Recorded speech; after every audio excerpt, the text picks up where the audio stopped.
क्या आपने अभी 12th का एग्जामिनेशन दिया है या फिर CUET में अपीयर किया है और आप सोच रहे हैं कि नॉर्मल ग्रेजुएशन करने के अलावा मैं किन किन फील्ड्स में अपना करियर बना सकता हूं if I have commerce background. Hello and welcome guys, this is CSCMA Nikhil Gupta and in this video we are going to explore some career options which are suitable for commerce background students.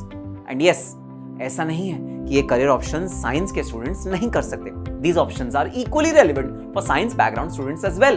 मैंने बहुत सारे ऐसे cases देखे हैं जहां पर 11th-12th में PCMB होने के बावजूद students switch their field and they go for commerce related careers. तो आइए वीडियो स्टार्ट करते हैं। सबसे पहला ऑप्शन है मैनेजमेंट कंसल्टेंसी।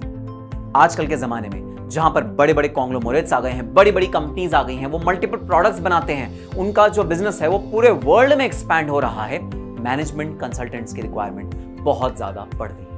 कौन होते हैं मैनेजमेंट कंसल्टेंट्स? मैनेजमेंट कंसल्टेंट्स वो लोग होते हैं जो आपके बिजनेस के अराउंड स्ट्रैटेजीज डेवलप करते हैं, कैसे प्रोडक्ट को बनाना चाहिए, कैसे प्रोसेसेस को इंप्रूव करना चाहिए, ह्यूमन रिसोर्स को कैसे मैनेज करना चाहिए, क्लाइंट्स को कैसे मैनेज करना चाहिए, रॉ मटेरियल को कैसे मैनेज करना चाहिए, इन सब चीजों के अराउंड स्ट्रैटेजीज बनाते हैं और कॉस्ट को कट करने की कोशिश करते हैं, एफिशिएंसी इंप्रूव करने की कोशिश करते हैं। ये होते हैं management consultants, basically strategist. Sir, management consultant बनने के लिए कौन कौन सी डिग्रीज यूज आएंगी? MBA, one of the most important degrees और मोस्ट कॉमन डिग्रीज जहां पर मैनेजमेंट कंसल्टेंसी सिखाया जाता है, ट्रेनिंग होती है। और अगर टचवुड आप IIM से कर लेते हैं MBA, definitely management consulting is definitely not a difficult thing for you. Boston consulting group, BCG, Bain, KPMG, ये सारी बड़ी बड़ी कंपनीज हैं जो मैनेजमेंट कंसल्टिंग डिवीजन को प्रमोट करती हैं। इनके अपने मैनेजमेंट कंसल्टिंग डिवीजन है और इनके बड़े बड़े क्लाइंट्स हैं जो मैनेजमेंट कंसल्टेंट्स को हायर करते हैं। और अगर आप एक परमानेंट जॉब ढूंढ रहे हैं किसी कंपनी में, तो भी this degree can fetch you and this field can fetch you a rewarding career. So first career option after commerce field and for science students as well, management consultants. Option number 2 and a real exciting one, I love it. मैंने इस field में काम किया हुआ है and trust me, इतना exciting, इतना adventure जितना इस फील्ड में है उतना किसी और फील्ड में नहीं है। फील्ड का नाम है इन्वेस्टमेंट बैंकर। सर, क्या होते हैं इन्वेस्टमेंट बैंकर्स? आपने सुना होगा बड़ी बड़ी कंपनीज मर्ज होती हैं, जैसे फेसबुक, व्हाट्सएप मर्जर हुआ, एक्विजिशंस हुए, करोड़ों रुपए दिए गए और पूरी पूरी कंपनी को खरीद लिया गया। मर्जर एंड एक्विजिशन के जमाने में बहुत इंपॉर्टेंट है इन्वेस्टमेंट बैंकर्स, जो वैल्यूएशन करते हैं। अरे भाई, अगर हमें दूसरी कंपनी खरीदनी है तो उसको कितने पैसे देने हैं, एक कंपनी को कैसे वैल्यू करें, कैसे डीलिंग करें, कैसे प्रमोटर्स से कांटेक्ट करें, कैसे फिशिंग करें, प्रोस्पेक्ट्स कौन कौन से होंगे, कौन कौन से लोगों को हम अक्वायर कर सकते हैं, हमारे फील्ड के कौन कौन से कंपनीज हैं, ये सारा काम होता है इन्वेस्टमेंट बैंकर्स का। जी हाँ, काफी टफ जॉब है, टाइम कमिटमेंट्स बहुत तगड़ी, संडे सैटरडेज भी कई बार वर्क करना पड़ता है, but all is worth it. जब आप देखते हैं दो कंपनीज मर्ज होके एक सक्सेसफुल करियर बनाती हैं, एक सक्सेसफुल फ्यूचर बनाती हैं, उसका जो सैटिस्फैक्शन होता है वो बहुत मजेदार होता है। सैटिस्फैक्शन के अलावा जो रेम्यूनरेशन होता है वो उससे भी तगड़ा होता है। जबरदस्त बोनसेस हैं इस वाले एरिया में, इस वाले फील्ड में, and there is no end to growth and development in this particular sector which is investment banking. Investment banker कैसे बना जा सकता है? तो जी हाँ, MBA अगेन यहाँ पर एक इंपॉर्टेंट रोल प्ले करता है। MBA के साथ साथ degrees like chart accountancy, company secretary, CMAs, इनका भी इन्वेस्टमेंट बैंकिंग एरिया में काफी इंपॉर्टेंट रोल होता है। CFA, CPAs, ये डिग्रीज भी इन्वेस्टमेंट बैंकिंग एरिया में बहुत इंपॉर्टेंट रोल प्ले करती हैं। तो अगर आपने इनमें से कोई भी एरिया चूज किया, कोई भी डिग्री चूज करी, आपका फ्यूचर इन्वेस्टमेंट बैंकिंग में डेफिनेटली बन सकता है। बट एक बात ध्यान रखना, बहुत ही नीश फील्ड है।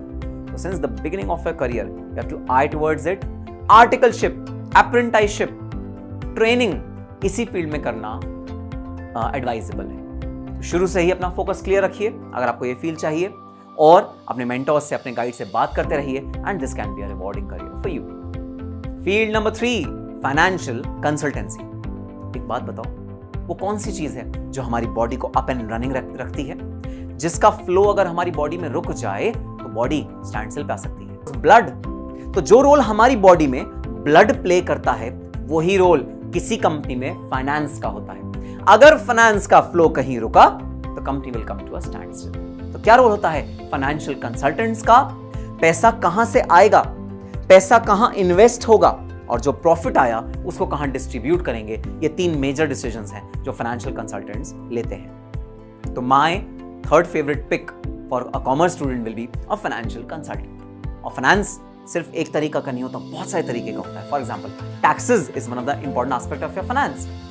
सोर्स फंड आप सोर्स कहां से करोगे? Equity shares, preference shares, loans, debentures, कहां से सोर्स करोगे? That's an important decision which you need to take. जो पैसा आया उसको मशीनरी खरीदने में लगाओगे या करंट रॉ मटेरियल या इन्वेंट्री खरीदने में लगाओगे? That is a decision which you take as a financial consultant. सो ये सब डिसीजंस अगर आपको लगता है, आपको एक्साइट करते हैं, you can be a financial consultant. Sir, इसमें डिग्रीज कौन कौन सी रेलेवेंट हो सकती हैं? 3 prime degrees, CA, CS, CMA। CA chart accountancy, CS company secretaryship, CMA cost and management accountants. India में ये 3 डिग्रीज फाइनेंस पायनियर्स बनाती हैं। इन 3 डिग्रीज के अलावा अगर आप MBA फाइनेंस करते हैं, CFA करते हैं, CPA करते हैं, तो भी definitely you have a rewarding career as a financial consultant. So my pick number 3 for all of you will be, you can be a financial consultant. And the next one is, बहुत कम लोगों को पता है इसके बारे में, actuarial sciences. Actuarial sciences आज के इस रिस्की वर्ल्ड में, इस रिस्की एनवायरनमेंट में बहुत जबरदस्त तरीके से उभरता हुआ एक करियर ऑप्शन है। क्या होता है एक्चुअल साइंसेस में? रिस्क को मैनेज करना या मिटिगेट करने का एक तरीका है। रिस्क को कैसे आप अपने बिजनेस में मैनेज कर सकते हो, उसे कैसे टाल सकते हो, उससे होने वाले लॉस को कैसे बचा सकते हो, this is all about actuarial sciences. मैंने एक वीडियो करी है एक एक्चुरियल साइंस के स्टूडेंट के साथ और एक प्रोफेशनल के साथ भी, उसका लिंक डिस्क्रिप्शन बॉक्स में है, आई बटन में भी ऊपर दिया हुआ है। अगर आप डिटेल में जानना चाहते हैं एक्चुअल साइंसेस के बारे में, do hit that button, watch that interview, for sure आपके लिए बहुत ज्यादा फायदेमंद होगा। और जी हाँ, actually can give you a beautiful career, a rewarding career, a career that will never allow you to look back in your life, अगर आप चाहते हैं कॉमर्स के बाद जबरदस्त तरीके से अपने करियर को बनाना। एक बात और बता दूं, मेहनत बहुत तगड़ी है। सर, इसी में तगड़ी है, सब में तगड़ी। तो नीडलेस टू से, मेहनत तो हर जगह चाहिए, बट हाँ, ये कुछ ऐसे एग्जामिनेशंस हैं जहां पर आपको मेहनत बहुत जबरदस्त तरीके से करनी पड़ती है। सर, कोर्स कौन सा करें अगर हमें एक्चुरियल बनना है? तो actuarial sciences. So the institute of actuarial sciences is there which provides various courses for you to become an actuary. आपको उसके लेवल्स, स्टेजेस हैं जो क्रॉस करने पड़ते हैं, and then you become an actuarial scientist. And once you become an actuary, the world is your playground. Play on. This is the next pick for all my commerce students. Next option is marketing. जी हाँ, rocket Singh तो देखी होगी आपने, रणबीर कपूर की one of the finest movies. जी हाँ, अगर आप कॉमर्स के स्टूडेंट्स हैं और आपको लगता है अपने मार्केटिंग स्किल्स बहुत अच्छे हैं, आप किसी चीज को बेच सकते हैं, किसी चीज की अच्छाइयां आप किसी और को समझा के उसको कन्विंस कर सकते हैं कि ये प्रोडक्ट आपके लिए बेस्ट है, marketing management can be a career option for you. समझना बात, एक कंपनी में सबसे ज्यादा वैल्यू किस आदमी की होती है? क्या वो CFO है? क्या वो CEO है? क्या वो बोर्ड ऑफ डायरेक्टर्स हैं? जी नहीं, एक कंपनी में सबसे ज्यादा वैल्यू उस आदमी की है जो सबसे ज्यादा सेल्स कर रहा है। अगर वो आदमी किसी CEO को गाली भी दे देना तो CEO चुपचाप सुनता है। क्यों? क्योंकि वो आदमी सबसे ज्यादा सेल्स कर रहा है और वो कंपनी के लिए पैसा अर्न कर रहा है। और कौन होते हैं ये लोग? Marketing managers. If you want to be the most important person in the company without having any designation, you can be a marketing manager. Sir, ये बता दो करना क्या पड़ेगा इस कोर्स के लिए? एब्सोल्युटली यस, आपको जवाब पता है, MBA with specialization in marketing. उसके बाद you can do your internship, articleship from various companies, and then आप स्टार्ट कर सकते हैं अपना flourishing career. So yes, if you have the gift of the gab, marketing management can be one of the most important career options for you to pursue. And the last option is, and of course not at all the least, HR management, human resource management. आज की date में हर company की सबसे बड़ी दिक्कत है employee turnover. Employ छोड़ के बहुत जल्दी चले जाते हैं, नए एम्प्लॉय लाओ, उनको रिक्रूट करो, फिर ट्रेन करो, फिर वो कुछ साल में छोड़ के चले जाते हैं।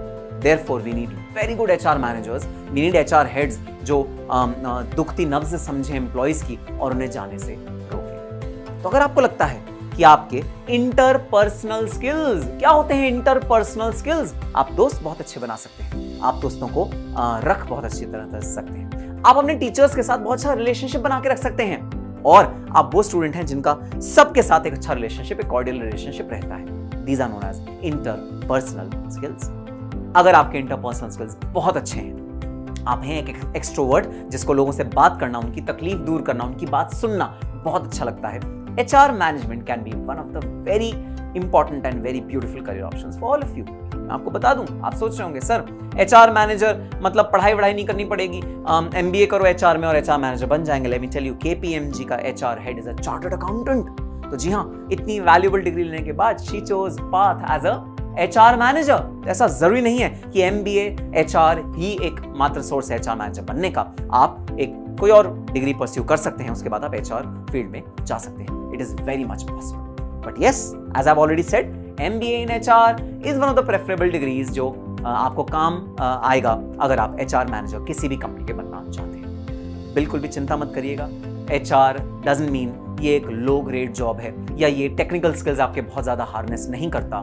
Trust me, interpersonal skills is one of the most important technical skill जो हर कंपनी को चाहिए। और financial skills, management consulting skills तो बहुत इजीली कोई भी सीख लेता है। HR स्किल्स सीखने के लिए जिंदगी बीत जाती है, लेकिन लोग बड़े बड़े मैनेजर्स HR स्किल्स नहीं सीख पाते। इट्स अ रेयर स्किल, और अगर आप में है वो skill, this can be a career option for you. तो ये थे कुछ करियर ऑप्शंस जो आप चूज कर सकते हैं after qualifying your 12th and CUET। एक बात और ध्यान रखना, कई स्टूडेंट्स कहते हैं सर समझ नहीं आ रहा, इतने सारे करियर ऑप्शंस हैं, हमारे लिए कौन सा बेस्ट है? आपके लिए कोई बेस्ट या वर्स्ट नहीं। जहां भी आपका मन करे, जहां भी आपका दिल करे, एक बार को घुस जाए। कल को अगर ऐसा लगे कि नहीं ये फील्ड मेरे लिए नहीं थी, मैं तो उस फील्ड को चेंज करना चाहता हूं, चेंज पॉसिबल है। सो घबराने की कोई बात नहीं है, ओवर थिंक करने की कोई बात नहीं है, बहुत सारे कंसल्टेंट से राय लेने की कोई जरूरत नहीं है। जो भी आपको अपने लिए बेस्ट लगे, depending upon your financial capabilities to fund your studies, depending upon various other factors, choose one of these options for you and yes, sky will be the limit for your career. अगर आपको video लगी अच्छी, please like जरूर करना and yes, comment your thoughts in the comment section below. अगर आप किसी और करियर ऑप्शन के बारे में चाहते हैं कि मैं वीडियो बनाऊं और आपको उसके बारे में aware कराऊं, please comment in the comment section and yes, do hit that subscribe button.